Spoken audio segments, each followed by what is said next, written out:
Happy Friday. How is everybody doing today? It's so lovely to see you. So, we have a really beautiful topic today. I mean, beautiful is one word for it, but I'm excited to talk about this topic. It's one that's really near and dear to my heart because this is the abuse that I suffered growing up, and I'm going to talk about that today. But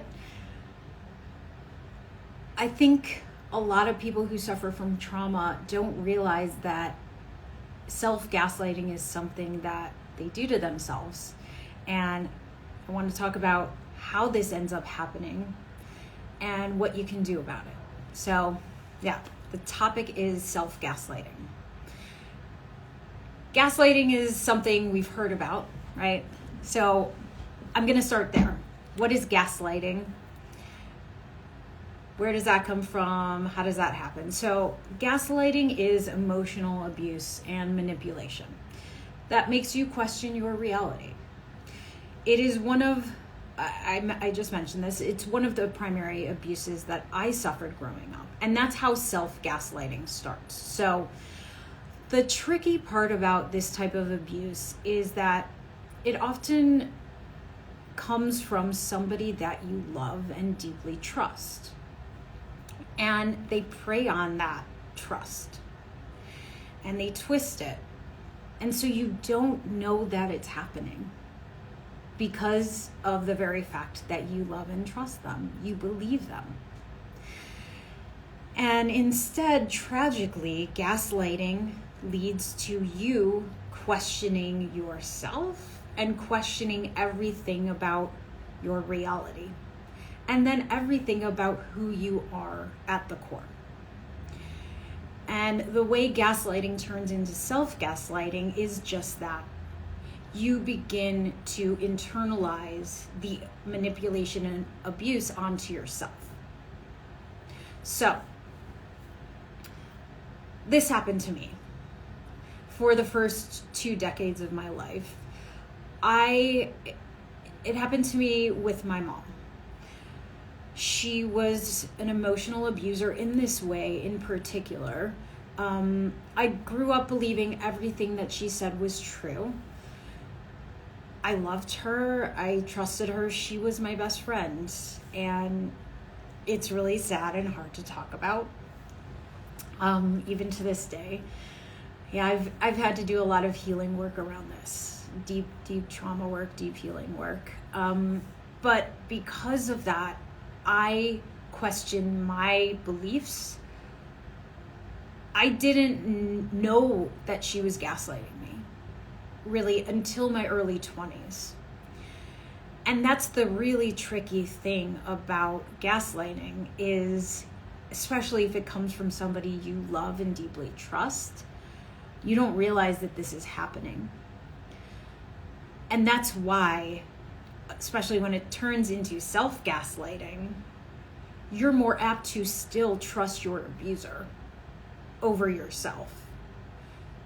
And we'll talk about some of the things you might be telling yourself and why it sounds a lot more like you would trust somebody else. But what happened was, even in my early 20s, I didn't know who I was, what I wanted. I didn't know how to trust my body.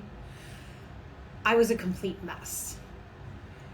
And when I finally healed from it, I learned how to connect to my inner voice, how to trust my body. And it's in fact how and why I created the Truth Catalyst and why I called it the Truth Catalyst.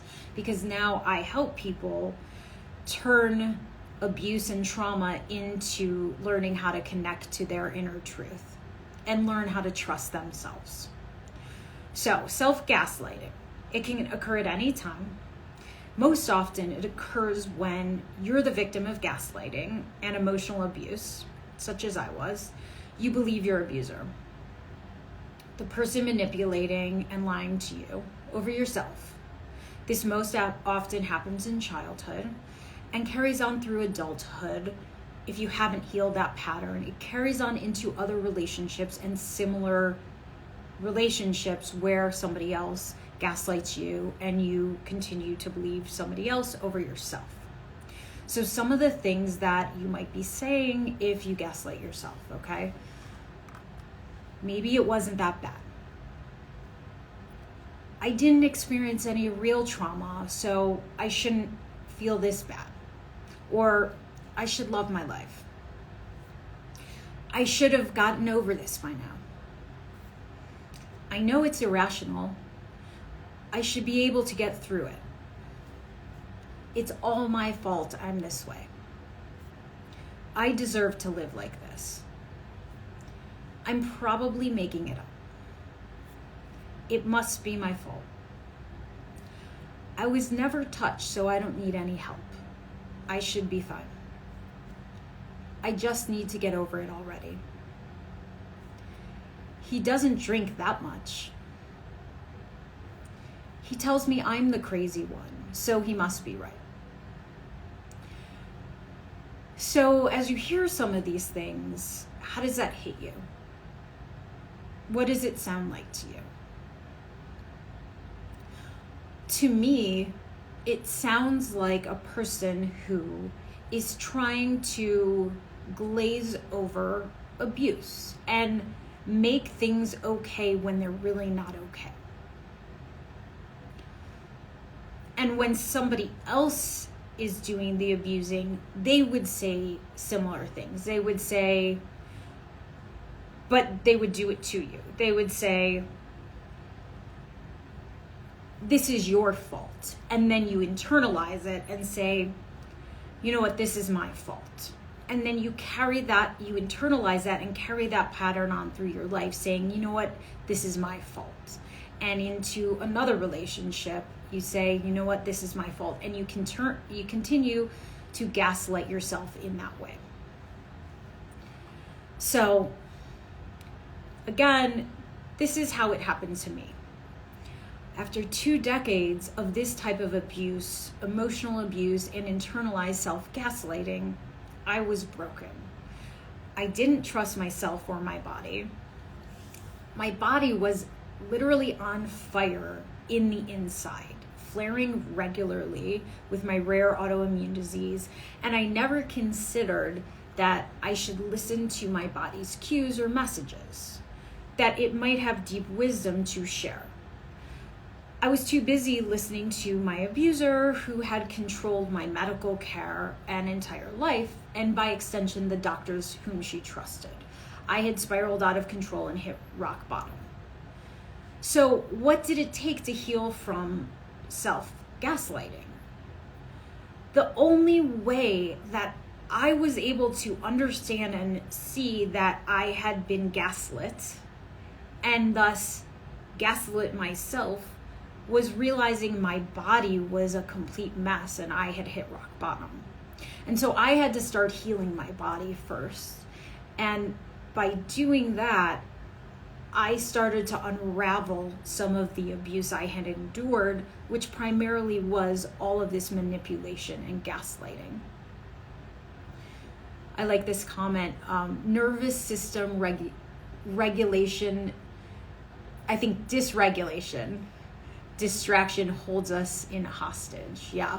So as I started to heal my body, I unraveled the abuse I had endured and started to learn to trust, to cultivate inner trust with my body and develop some inner wisdom. And as I did that, I realized I could trust myself, and I saw how much of a distinction that was from my mom and my abuser, who had lied to me for so many years. I realized how much she had lied to me.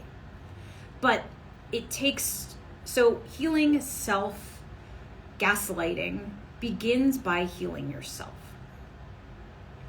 Because you can't really untangle what you're saying to yourself and how toxic of a web that is.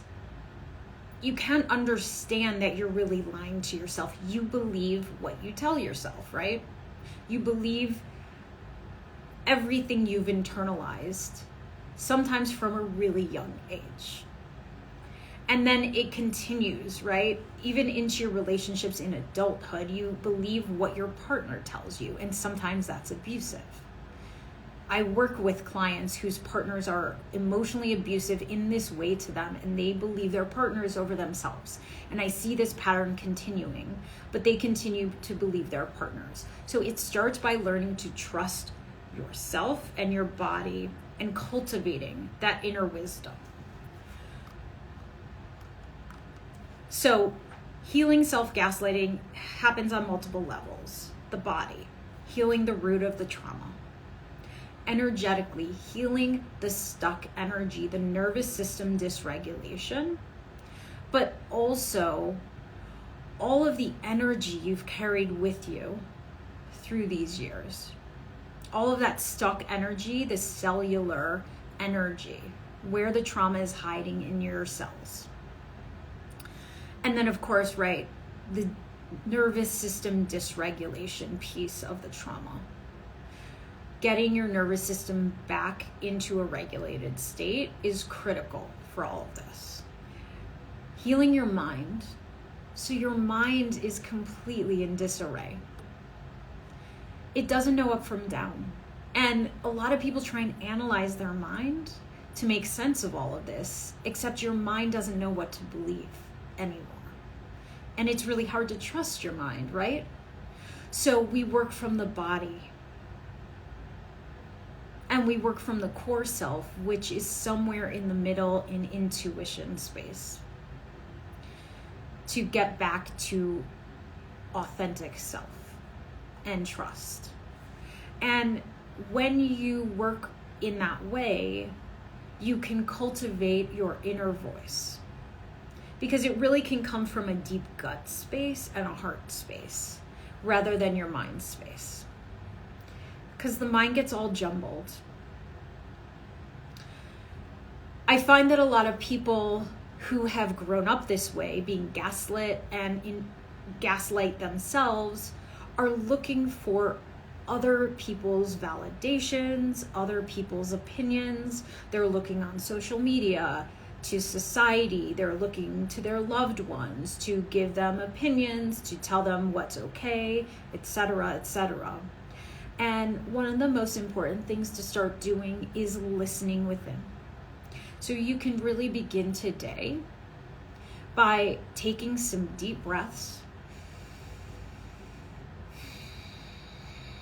and just listening to your heart and how you feel inside. That might mean you meditate for a minute or two.